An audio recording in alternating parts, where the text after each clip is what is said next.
And then Ronaldo! The champions of the world!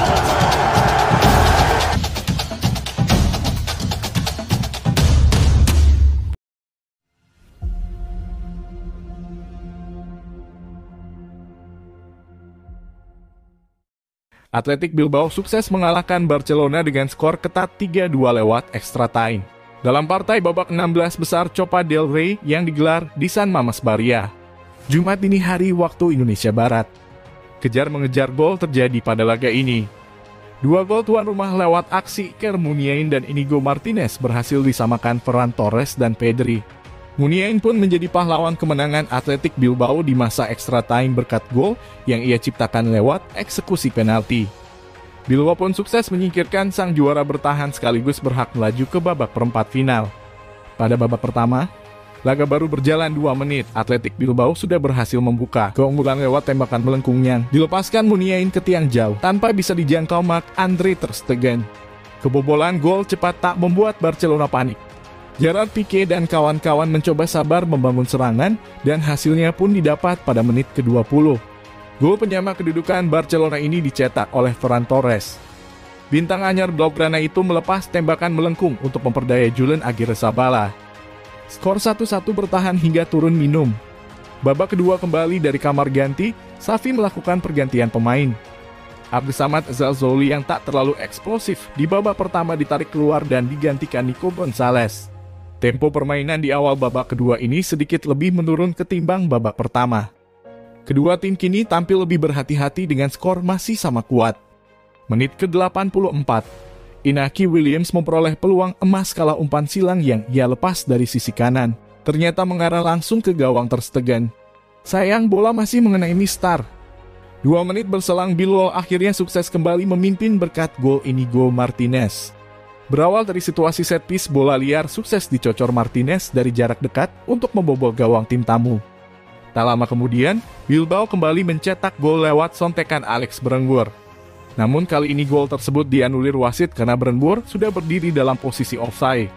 Hanya beberapa saat sebelum masa injury time berakhir, Barcelona sukses memaksakan laga ini berlanjut ke extra time lewat gol yang dicetak Pedri. Di babak extra time, Barcelona mendapat petaka ketika Ansu Fati yang baru masuk sejak pertengahan babak kedua mengalami cedera dan terpaksa digantikan oleh Sergio Dest. Menjelang paruh pertama extra time berakhir, Bilbao mendapat hadiah penalti usai VAR menganggap Jordi Alba melakukan handball di kotak terlarang ketika mengadang crossing Nico Williams. Muniain yang maju menjadi algojo pun sukses menjalankan tugasnya dengan sempurna. Bilbao kini kembali memimpin dengan skor 3-2. Di paruh kedua, Barcelona sempat mencetak gol lewat tembakan Ferran Torres. Namun hakim garis lebih dahulu mengangkat bendera tanda terjadinya offside. Tak ada gol tambahan yang tercipta dari kedua tim di sisa laga. Skor 3-2 untuk kemenangan Bilbao pun menjadi hasil akhir pertandingan ini. Di pertandingan lainnya, Real Madrid menundukkan perlawanan Elche dengan skor 2-1 dalam duel 16 besar Copa del Rey di Stadio Manuel Martínez Valero. Pertandingan berlangsung ketat dan intens. Elche bermain lebih baik di babak pertama dengan lebih banyak peluang matang. Madrid beruntung tidak kebobolan. Di babak kedua, Madrid mencoba meningkatkan tempo dan balas menekan Elche.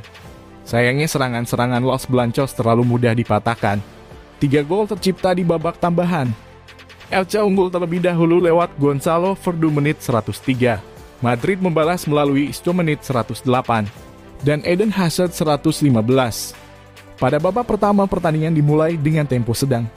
Kedua tim tampak berhati-hati di 10 menit pertama. Tidak ada ancaman berarti. Menit ke-12, Elche mengancam gawang Madrid untuk pertama kalinya. Perez lolos dari kawalan Marcelo dan mengirim umpan tarik untuk Cariloy yang berdiri di depan gawang kosong. Sayangnya bola masih melambung. Elche tampak lebih baik dari Madrid hingga menit ke-30. Pertahanan Elche rapi, serangan-serangan mereka juga berbahaya. Madrid belum melepas tembakan dari dalam kotak penalti. Los Blancos mulai meningkatkan tekanan ketika pertandingan memasuki menit ke-35. Serangan-serangan Madrid lebih cepat, Elche mulai keteteran. Menit ke-42, Vinicius lolos dari sisi kiri dan mengirim umpan tarik untuk Camavinga. Bola ada di area matang, sayangnya sepakan Camavinga terlalu lemah. Menit ke-44, Madrid kembali mengencam. Umpan silang Vinicius mengecoh bek lawan, sayangnya Vasquez tidak bisa menjangkau bola. Babak kedua pertandingan dilanjutkan kembali dan Madrid mencoba meningkatkan tempo serangan. 10 menit berlalu percobaan Madrid lebih sering dari luar kotak penalti. Hingga menit ke-60 Elche terkurung karena tekanan Madrid, tapi tidak ada situasi berbahaya. Kedua tim masih saling terkunci. Madrid membutuhkan solusi untuk memecah kebuntuan. Kedua pelatih membuat pergantian pemain untuk mencoba memecah kebuntuan. Hingga menit ke-70 pertandingan masih terkunci tanpa ancaman berbahaya. Memasuki 10 menit akhir, Madrid mencoba meningkatkan tempo setelah masuknya 3 pemain baru. Vinicius mendapatkan peluang matang di menit ke-81, tapi eksekusinya terlalu lemah. Madrid terus mencoba, tapi tidak ada gol hingga akhir laga. Skor 0-0 menutup duel 90 menit. Pertandingan berlanjut ke babak tambahan. Menit ke-102 Marcelo membuat pelanggaran fatal dengan menjatuhkan pemain dari belakang. Wasit memberikan hukuman kartu merah langsung. Buah pelanggaran Marcelo, Elche mendapatkan kesempatan tendangan bebas di wilayah berbahaya. Firdu maju sebagai eksekutor, sepakan pertama membentur pagar hidup, sepakan kedua mengecoh pemain bertahan Madrid. Gol Elche 1-0. Kekurangan pemain Madrid bisa mencetak gol penyeimbang. Menit ke-108 Isco lolos dari jebakan offside untuk membelokkan tembakan Ceballos. Gol skor 1-1. Menit ke-115 Madrid membalikkan kedudukan. Serangan balik cepat, Alaba mengirim umpan daerah untuk Hazard di sisi kiri. Winger Belgia ini melewati kiper lawan dan menembak ke gawang kosong. Gol Elche 1-2 Madrid. Laga pun usai dengan skor 2-1.